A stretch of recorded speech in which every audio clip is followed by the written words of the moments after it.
दिल्ली में प्रदूषण भयावह रूप ले चुका है। घरों से बाहर निकलना लोगों के लिए दूभर हो रहा है। वहीं बच्चों को लेकर भी परेशानी बढ़ रही है।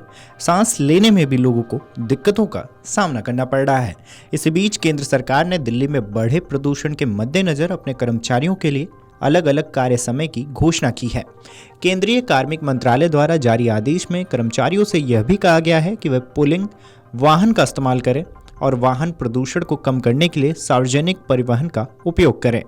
जारी आदेश में लिखा गया है कि दिल्ली में वायु प्रदूषण के गंभीर से अधिक स्तर को देखते हुए केंद्र सरकार के विभिन्न मंत्रालयों, विभागों और संगठनों को सलाह दी जाती है कि वे दिल्ली राष्ट्रीय राजधानी क्षेत्र में स्थित कार्यालयों के संबंध में अलग अलग समय अपनाएं। आदेश में आगे लिखा है कि कार्यालय सुबह 9 बजे से शाम 5:30 बजे तक और सुबह 10 बजे से शाम 6:30 बजे तक खुले रह सकते हैं। इससे पहले दिल्ली सरकार ने घोषणा करते हुए बुधवार को सरकारी दफ्तरों में 50% कर्मचारी घर से काम करने की सलाह दी थी और 50% कार्यालय आने के निर्देश दिए थे। राजधानी में जैसे जैसे प्रदूषण का स्तर बढ़ रहा है, सरकार की ओर से चीजों को लेकर प्रतिबंध लगाए जा रहे हैं। ग्रैब 4 पहले ही लागू हो चुका है। स्कूल कॉलेजों को बंद कर दिया गया है। अब कर्मचारियों के स्वास्थ्य को देखते हुए घर से काम करने के निर्देश जारी किए गए हैं। वहीं गुरुग्राम में भी बढ़ते AQI को देखते हुए मंगलवार को जिला प्रशासन ने वर्क फ्रॉम होम के लिए एडवाइजरी जारी की है। उपायुक्त अजय कुमार की ओर से जारी इस एडवाइजरी में कॉरपोरेट और निजी क्षेत्र की कंपनियों से कहा गया है कि वो 50% कर्मचारियों को घर से ही काम करने की अनुमति दें।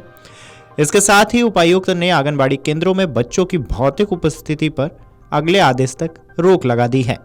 दिल्ली में वायु प्रदूषण अति गंभीर श्रेणी में पहुंचते ही दिल्ली की मुख्यमंत्री ने कक्षा 12वीं तक के स्कूल बंद करने के आदेश दिए। सभी कक्षाएं ऑनलाइन चलेंगी। साथ ही NCR के जिलों में भी, जिसमें से फरीदाबाद, गाजियाबाद, गुरुग्राम, नोएडा में भी प्रशासन ने 12वीं तक के स्कूलों को बंद करने का निर्णय लिया है। वहीं कॉलेजों की बात करें तो जामिया मिलिया इस्लामिया जवाहरलाल नेहरू विश्वविद्यालय ने भी ऑनलाइन कक्षाएं आयोजित करने का फैसला किया है। ग्रैब 4 प्रतिबंधों के तहत सभी प्रमुख उपायों में दिल्ली में ट्रकों के प्रवेश पर प्रतिबंध शामिल है, जिसमें आवश्यक वस्तुओं को ले जाने वाले वाहनों को अपवाद के रूप में रखा गया है। इसके अलावा CNG, BS6, डीजल या इलेक्ट्रिक पावर जैसे स्वच्छ ईंधन पर चलने वाले वाणिज्य वाहनों को प्रतिबंध से छूट दी गई है। इसी बीच दिल्ली से बाहर पंजीकृत गैर जरूरी हल्के वाणिज्यिक वाहनों पर प्रतिबंध है, सिवाय CNG, इलेक्ट्रिक पावर और BS6 डीजल से चलने वाले वाहनों के। ग्रैब 4 के तहत दिल्ली में पंजीकृत मध्यम और हल्के वाणिज्यिक वाहन जो डीजल या BS4 पर चलते हैं, उन पर भी प्रतिबंध है, सिवाय जरूरी वस्तुओं को ले जाने वाले वाहनों के। निजी वाहनों पर कोई नया प्रतिबंध नहीं है। ये प्रतिबंध सिर्फ दिल्ली में ही नहीं बल्कि गुरुग्राम, फरीदाबाद, गाजियाबाद और गौतम बुद्ध नगर जैसे आसपास के इलाकों में भी लागू होंगे।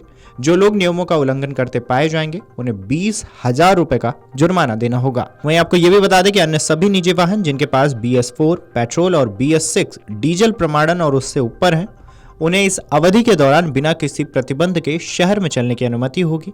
राजधानी क्षेत्र में वाहन मालिकों पर अब बड़ी निगरानी रखी जा रही है, क्योंकि अधिकारी शहर में प्रदूषण के स्तर में तेजी से हो रही बढ़ोतरी से निपटने के लिए प्रयास बढ़ा रहे हैं। वाहन मालिकों को अपने वाहन को बाहर ले जाने से पहले वैध प्रदूषण नियंत्रण यानी कि PUC प्रमाण पत्र साथ रखना चाहिए। अगर ऐसा नहीं करते हैं तो उन्हें भारी जुर्माना भरना पड़ सकता है। दिल्ली ट्रैफिक पुलिस ने नियमों का पालन न करने वाले वाहनों पर अपनी कार्रवाई को कई गुना बढ़ा दिया है। इस साल 31 अक्टूबर तक नियमों का उल्लंघन करने वालों के खिलाफ 2 लाख से अधिक का चालान जारी किया गया है।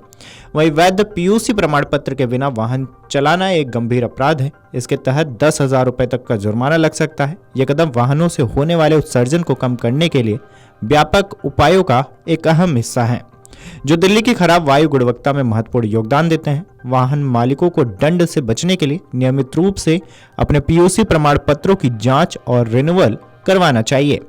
Video desk अमरउजाला.com।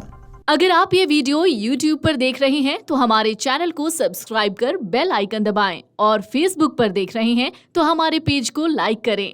8 million plus subscriber, आपके इस भरोसे के लिए बहुत धन्यवाद।